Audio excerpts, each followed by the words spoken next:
prison has to do with this idea of zero tolerance. Why don't you, because I think that that was what you got caught on.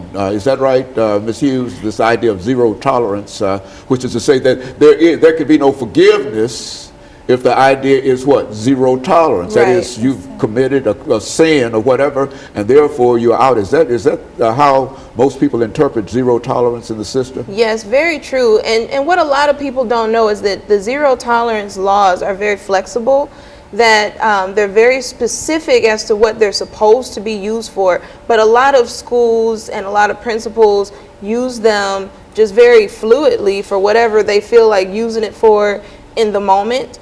It's not implemented consistently across schools. It's not implemented consistently across districts. And also, most of the time, there's no progressive discipline along the way. We jump from, okay, he got in my face and I didn't like it, or he walked out of the classroom, or his pants were sagging, or, you know, just something that could have been addressed in a much different way.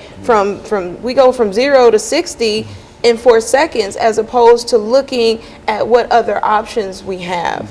And so, and when you get caught up in this system of zero tolerance, that you got to go and whatever, there's no appeal that you could have made during when you got caught up in that situation, Ms. Hughes? Yes, sir. It was an appeal. It was like, actually, I was out of school for 6 weeks, so I couldn't even go to another school, so I was just basically homebound. And so you zero tolerance sent you home for 6 weeks, and with the expectation of what happening? With the expectation of staying out of school for a calendar year, to not being able to go back to school to the time that I was expelled, to the next year to that same time.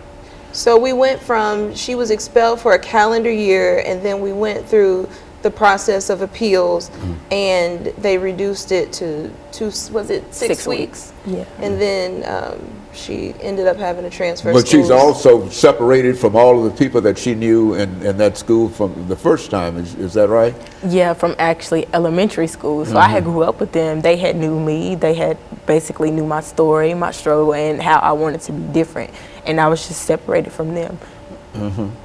Oh well, Pastor Walker, what can you say about how you can, outside of what she's doing, to make this a much wider sweep in terms of making sure that folks come to an understanding of what's going on? Well, the blessing, Dr. Haney, in Ms. Hughes' life is that she has somebody to speak up for her. And had she not had a voice other than her own to speak on her behalf, then she'd have just been pushed out of the system for that year. And then what could have happened to her mindset over that period of time, you know, we don't know.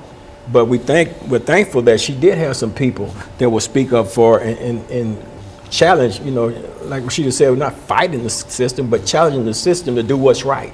And if principals have the leeway to be flexible with this zero tolerance, then why are they not doing it?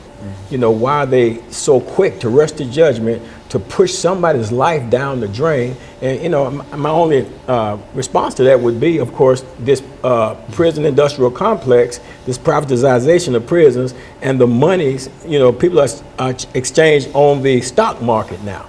So if we got this system in place, which is another thing needs to be dismantled, this privatization of prison.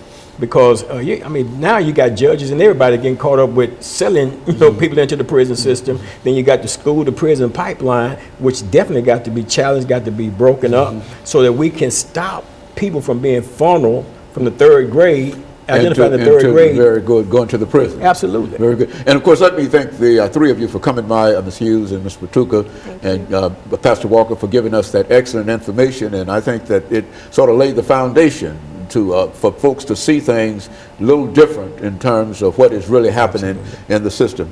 And of course, we'll be back with our audience next week for another informative edition of Comments.